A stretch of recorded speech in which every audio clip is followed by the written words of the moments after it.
વિદ્યાર્થી મિત્રો, છઠ્ઠા ચેપ્ટરમાં કાર્ય, ઉર્જા અને પાવર કે જેમાં બે સદિશોના અદિશ ગુણાકાર એટલે કે એ ડોટ બી બરાબર એ બી કોસ થીટા આપણે જોઈ ગયા. એના પછી સદિશોની ગોઠવણી પ્રક્ષેપ કોને કહેવાય એ જોયું. એના પછી ઉદાહરણના કેટલાક પ્રશ્નો જોયા. કાર્ય ઉર્જા પ્રમેય કે જેમાં કણની ગતિ ઉર્જામાં થતો ફેરફાર તેમના પર લાગતા પરિણામી બળ વડે થતા કાર્ય જેટલો હોય છે એ આપણે જોયું. અને છેલ્લે ડેલ્ટા કે બરાબર ડબલ્યુ ગતિ ઉર્જામાં થતો ફેરફાર કાર્ય જેટલો હોય છે જોયું હતું.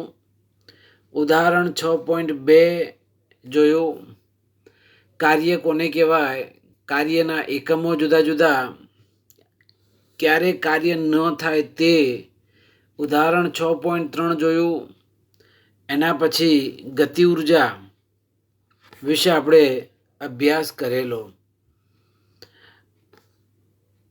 એના પછી સરસ મજાના બે ઉદાહરણો, બંદૂકની ગોળીવાળ અને રેલવે પ્લેટફોર્મ ઉપરની પેલી પેટીને ધક્કો મારવાનો થાય એ બે મોસ્ટ ટાઈમ ઉદાહરણો જોયા હતા. છેલ્લે ચલ બળ માટે કાર્ય ઉર્જા પ્રમેય આપણે મેળવ્યું. અને હવે કાર્ય ઉર્જા પ્રમેયના રિલેટેડ દાખલાઓ પછી હવે આપણે જઈએ છીએ સ્થિતિ ઉર્જા તરફ.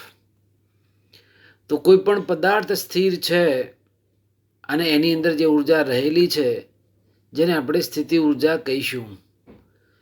પોટેન્શિયલ એનર્જી કહેવાય એને. ઘણા પુસ્તકોની અંદર સ્થિતિ ઉર્જા માટે યુ સંકેત છે. યુ યાદ રાખવાનું. અમુક ટાઈમે કોઈ પુસ્તક જોતા યુ ક્યાંથી આવ્યો, તો યુ બીજું કશું જ નથી પણ એ સ્થિતિ ઉર્જા છે. પણ આ નવા પુસ્તકમાં પોટેન્શિયલ એટલે કે વી બરાબર એમ જી એચ, જ્યાં એમ એટલે પદાર્થનું દળ, જી એટલે ગુરુત્વ પ્રવેગ અને એચ એટલે પદાર્થ કેટલો ઊંચે છે તે. તમે જુઓ કે જેટલી ઊંચાઈ ઉપરથી પદાર્થ નીચે તરફ આવશે એટલી એની ગતિ ઉર્જા વધશે.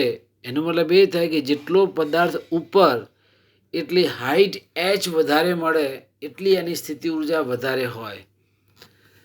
નર્મદા ડેમમાં પાણીની સપાટી બહુ ઊંચે સુધી હોય એટલે સ્થિતિ ઉર્જા બહુ જ હોય.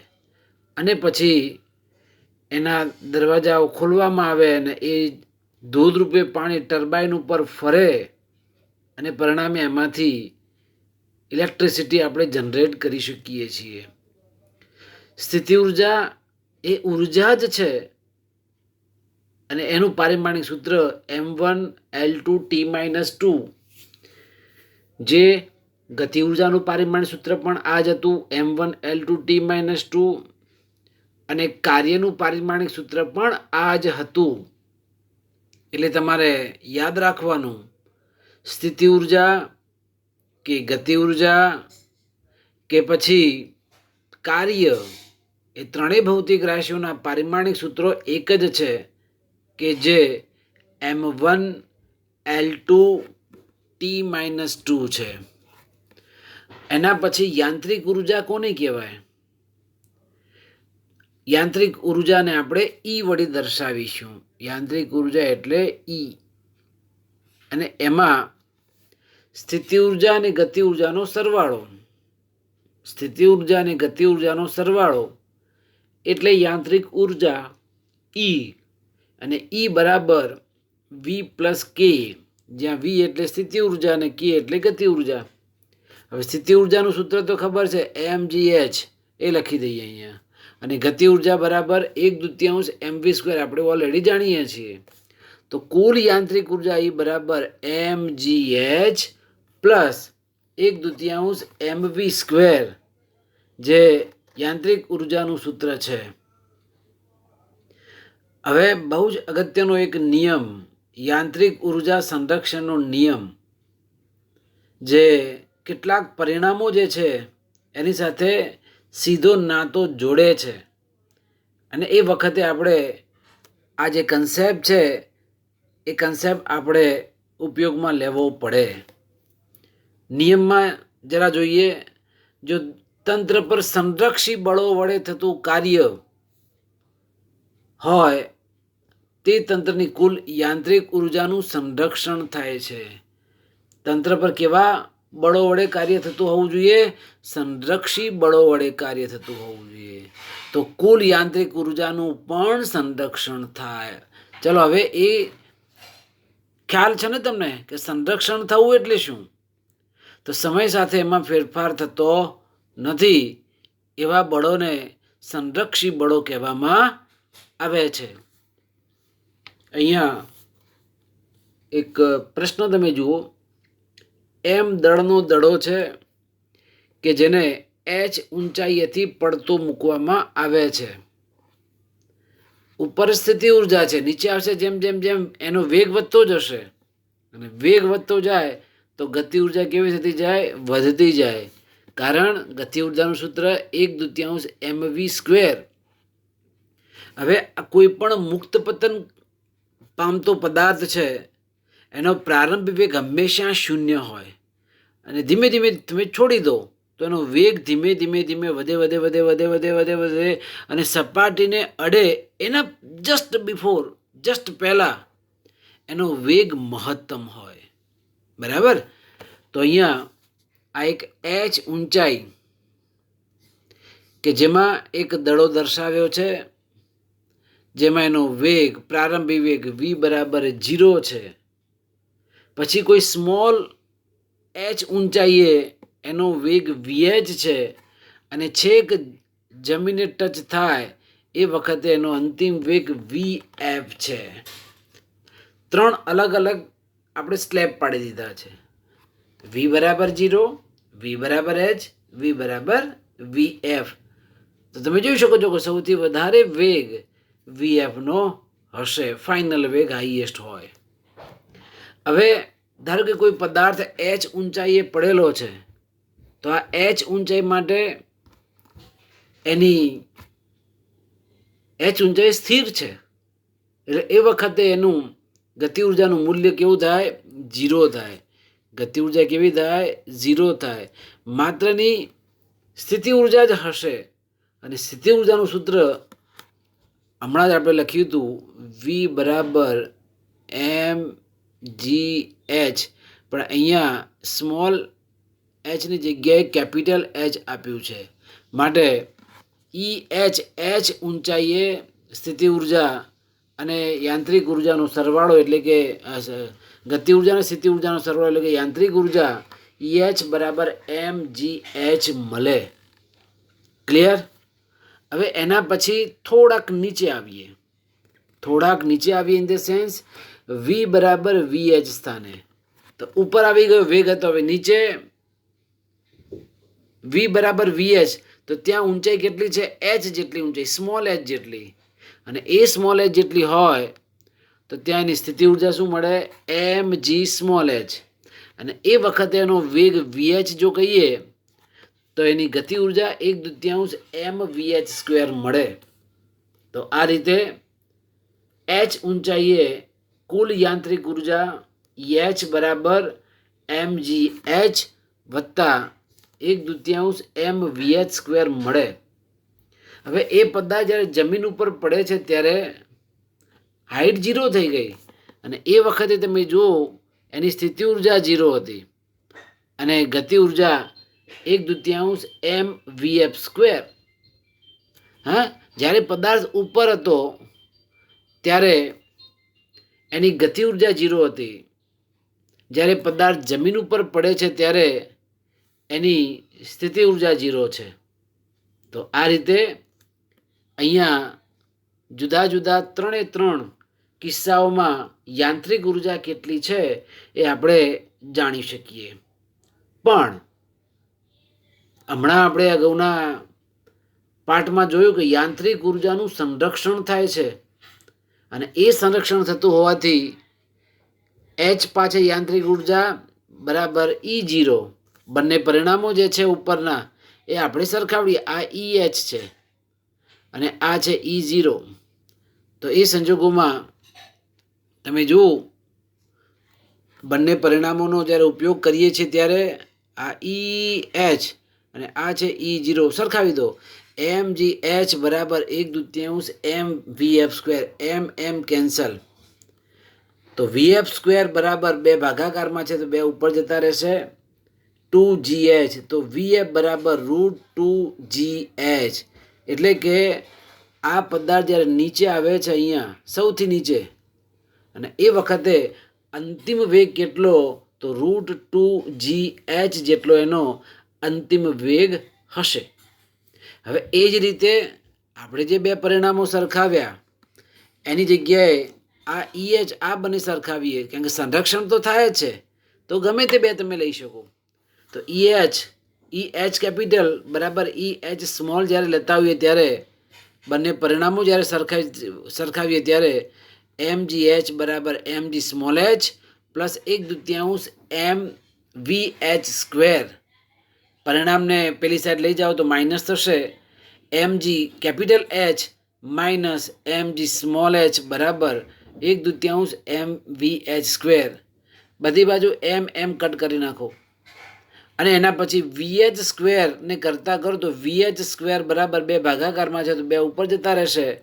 2gh બ્રેકેટમાં capital H minus small h, એટલે કે વીએચ બરાબર 2 વર્ગમૂળમાં √2gh માઇનસ સ્મોલ h. સૂત્ર જો અહીંયા સૂત્ર શું મળ્યું, અંતિમ વેગ બરાબર √2gh. જ્યારે અહીંયા √2g તો ખર્યું પણ અંદર છે capital H minus small h, તો કેપિટલ H એટલે આખું કેપિટલ H અને આટલું ડિસ્ટન્સ કેટલું થયું, સ્મોલ h.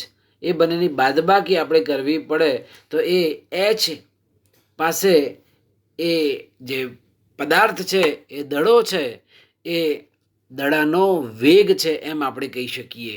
સંરક્ષણના નિયમોનો આપણે અહીંયા ઉપયોગ કરીને આ વીએફ અને વીએચ એટલે કે એફ પાસે અંતિમ વેગ અને એચ પાસે એ દડાનો વેગના સૂત્રો આપણે અહીંયા મેળવી શકીએ.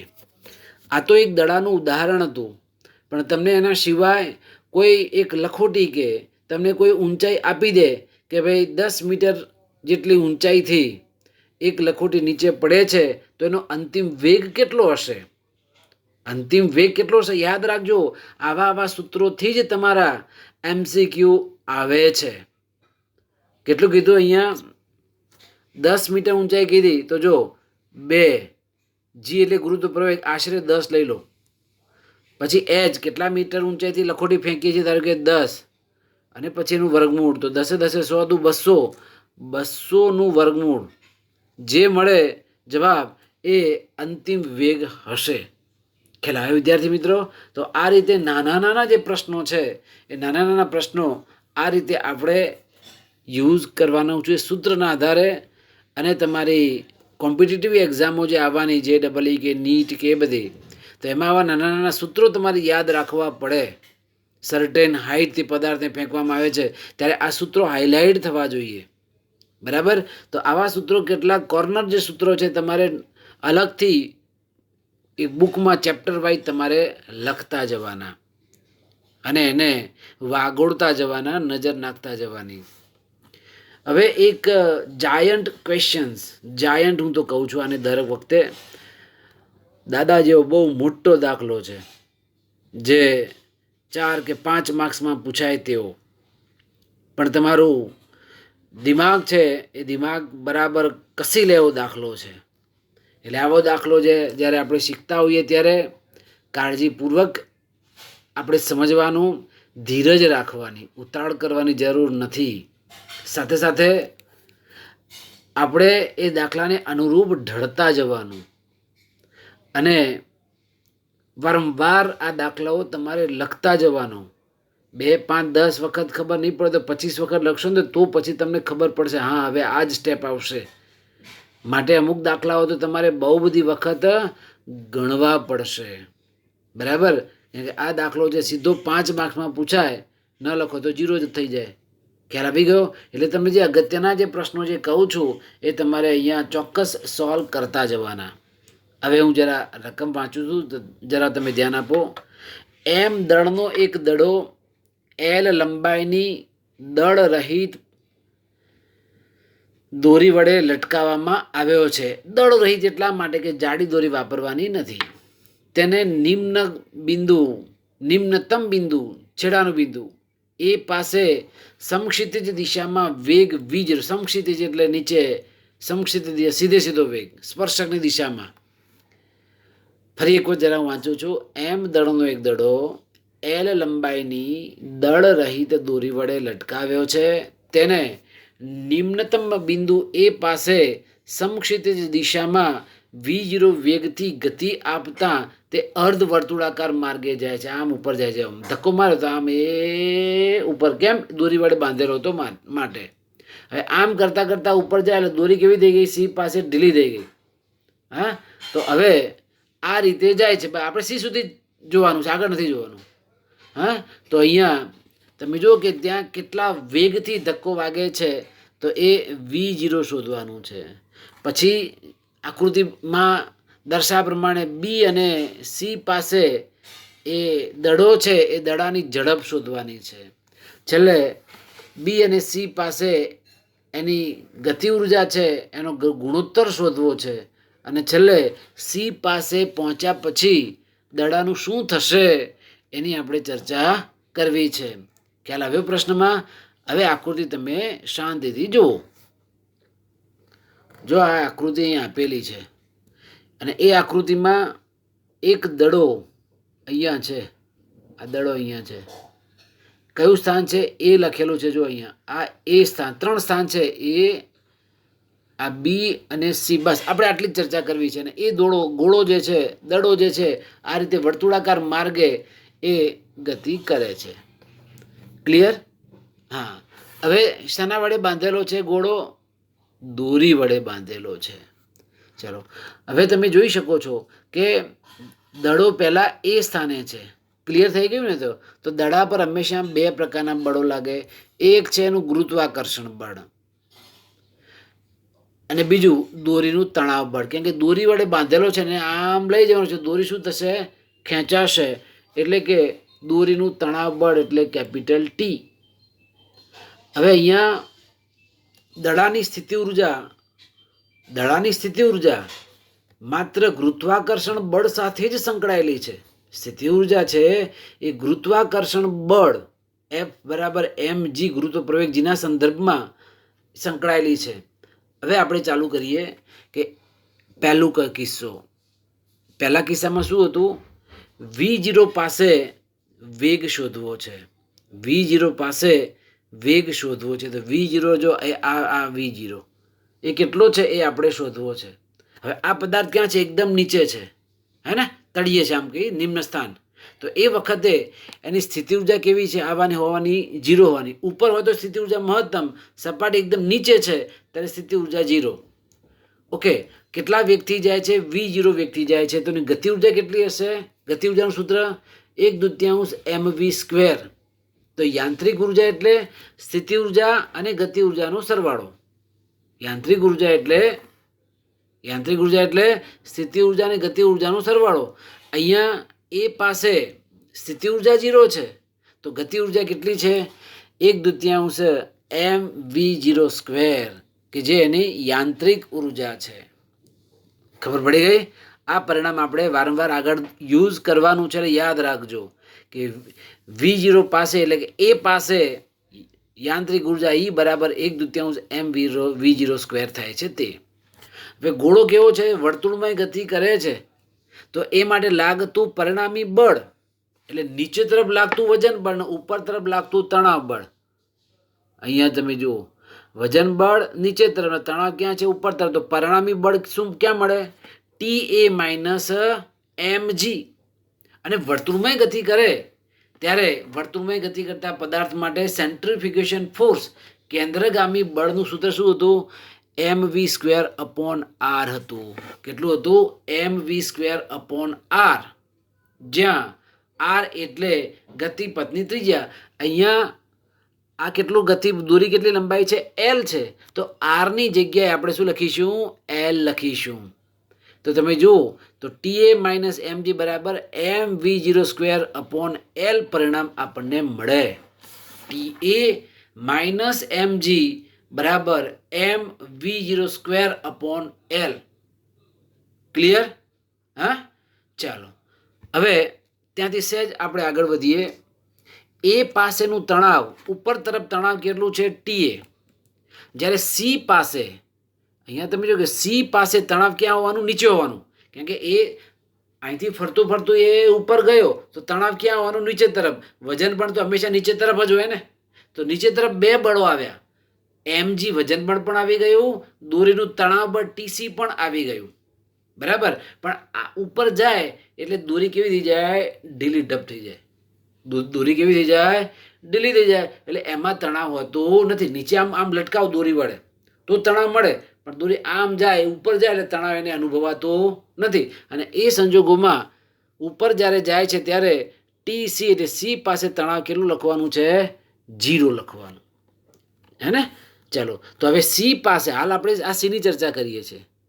તો સી પાસે કુલ યાંત્રિક ઉર્જા કેટલી? તો યાંત્રિક ઉર્જાનું સૂત્ર મેં હમણાં કીધું, ગતિ ઉર્જા અને સ્થિતિ ઉર્જાનો સરવાળો. તો કે વેગ કેટલો છે સી પાસે? VC.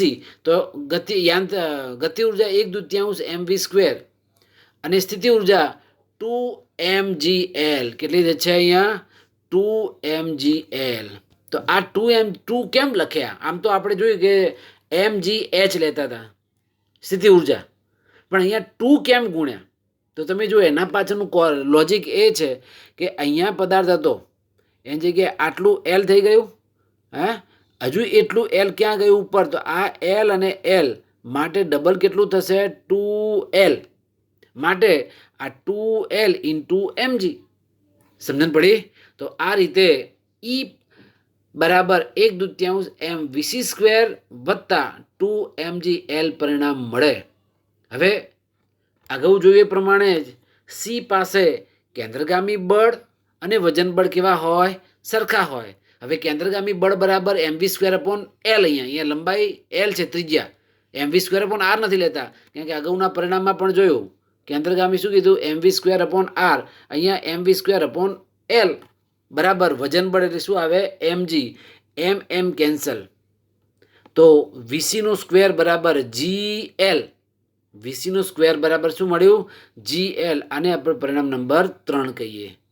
હવે આ VC² એ અહીંયા મૂકી દો આ પરિણામમાં.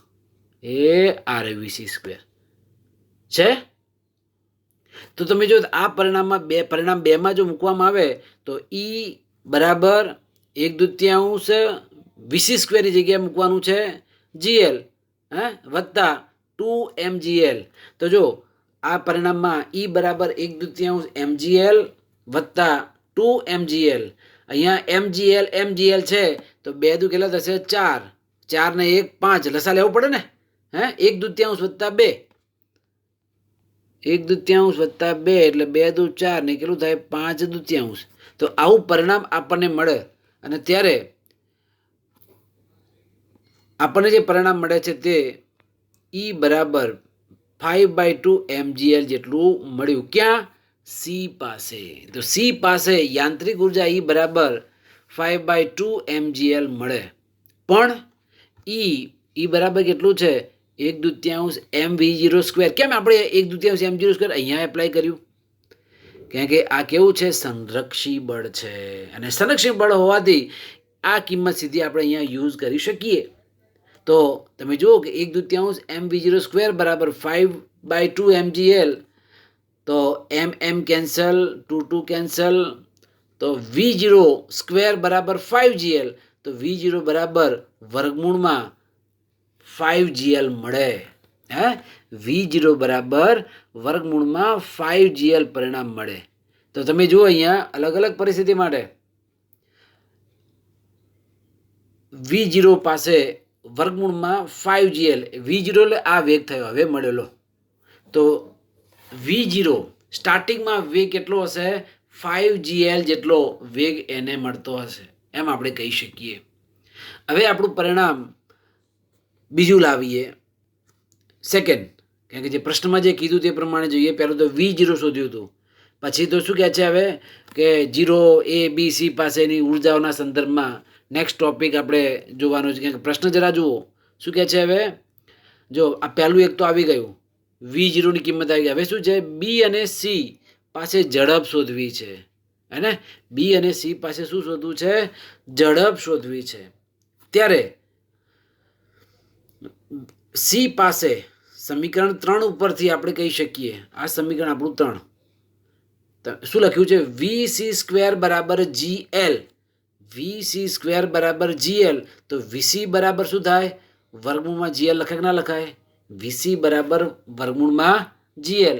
તો હવે બી બિંદુ પાસે હવે આપણે આવ્યા આ બી પાસે. પહેલા એની ચર્ચા કરી, પછી સીની કરી, હવે આપણે બી પાસે જોઈએ. તો બી પાસે કુલ ઉર્જા કેટલી, તો ગતિ ઉર્જા 1/2 mvb². કારણ કે એ પાસે બી પાસે ધારો કે એનો વેગ vb છે અને એ વખતે ગતિ ઉર્જા 1/2 mvb². અને ઊંચાઈ એટલે લંબાઈ તો mgl જ લેવાની ને, એમાં ફેરફાર થવાનો નથી. કારણ કે આ જે લંબાઈ જે છે એ જ લંબાઈ અહીંયા, તો આ લંબાઈ કેટલી આવવાની, આપણી એલ જ આવશે. માટે mgl. અને હમણાં આપણે જેમ અહીંયા ઈની કિંમત મૂકી એવી રીતે અહીંયા આ એની કિંમત વળી પાછું સંરક્ષી બળ હોવાથી આપણે જો મૂકવામાં આવે તો 1/2 mvb² વત્તા mgl કિંમત મૂકતા 1/2 mv02 બરાબર 1/2 mvb² વત્તા mgl. હા, પણ vbની કિંમત આપણે અગાઉ mv02, પણ v0ની કિંમત કેટલી છે, √5gl છે ને, એ અહીંયા મૂકો તો V0 બરાબર વર્ગમૂળમાં 5 છે, તો V0² બરાબર વર્ગમૂળની નિશાની જતી રહે એટલે શું મળે, 5gl મળે. તો એ પરિણામ આપણે હવે આગળ મૂકીશું.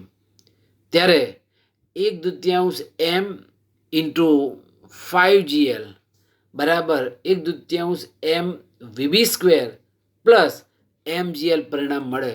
તમે જોઈ શકો છો કે બધી બાજુ m કેન્સલ થઈ જશે. બરાબર, પછી 1/2 mvb² જે છે આને કરતા કરો, આને એક બાજુ લઈ જાઓ, પેલી બાજુ માઇનસ લઈ જાઓ, તો તમે જો કે અહીંયા 1/2 vb² બરાબર 5/2 mgl માઇનસ mgl.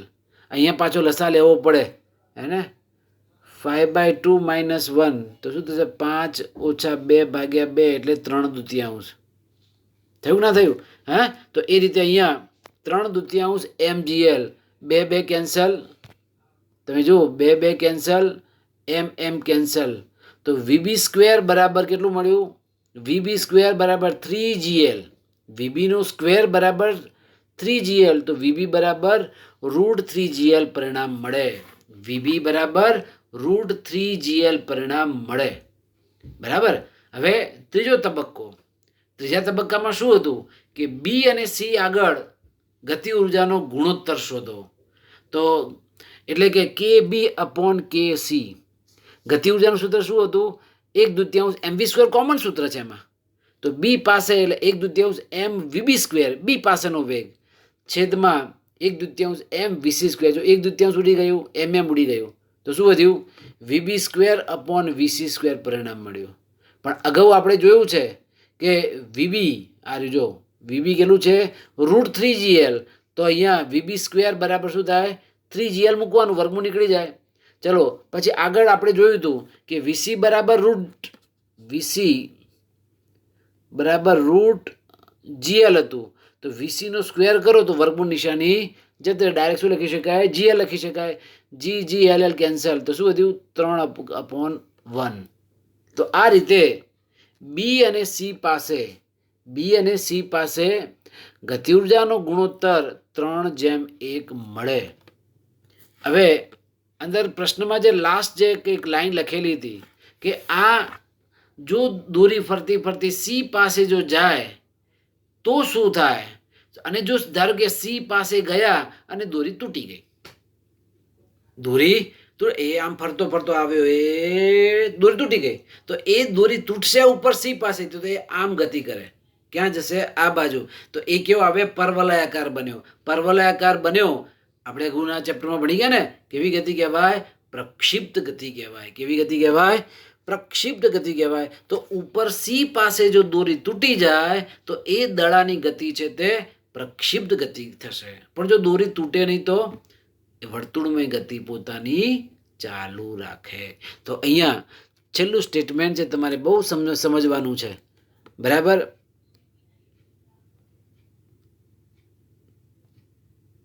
અને એમાં તમે જુઓ કે જો સી પાસેથી દોરી કાપી નાખીએ તો દડો પ્રક્ષિપ્ત ગતિ કરશે. કેવી ગતિ કરે? પ્રક્ષિપ્ત ગતિ કરે. નહીતર દડો વર્તુળાકાર માર્ગ પર જ ફરશે. તો આ રીતે સરસ મજાના આ મોટા દાખલા સાથે માત્ર આજે આટલું જ રાખીએ.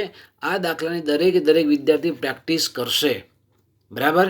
તો અહીંયા પ્રશ્ન તમે સમજ્યા હશો. આ વર્તુળ આપેલું હતું અને એ વર્તુળના સંદર્ભમાં હે દડો અહીંયાથી ગયો, અહીંયા ગયો, સી પાસે ગયો. જુદા જુદા સ્થાન પાસે વેગ ને ગતિ ઉર્જાની યાંત્રિક ઉર્જાનો ગુણોત્તર અને સી પાસે દોરી તૂટી જાય તો શું થાય આપણે એ સમજ્યા. બરાબર. એના પછી આ એક સરસ એક કન્સેપ્ટ વાળું હતું જેમાં સૂત્રો તમારે યાદ રાખવાના છે. દરારને છોડી દો તો અંતિમ વેગ બરાબર √2 GH જેટલું મળે. ને જુદી જુદી ઊંચાઈએ √GH-Hના સંદર્ભમાં આપણે એનો વેગ છે એ વેગ આપણે શોધી શકીએ. અને છેલ્લે સ્થિતિ ઉર્જા શું હતું? સ્થિતિ ઉર્જા એટલે V બરાબર mgh. બરાબર. અને યાંત્રિક ઉર્જા એટલે સ્થિતિ ઉર્જા અને ગતિ ઉર્જાનો સરવાળો. હવે અહીંયા સંરક્ષણનો નિયમ કે ત્યાં હંમેશા યાંત્રિક ઉર્જાનું સંરક્ષણ થાય છે. આટલા સુધી રાખીએ. બાકીનું નેક્સ્ટ ટાઈમ. જય હિન્દ, જય ભારત, વંદે માતરમ. આભાર વિદ્યાર્થી મિત્રો.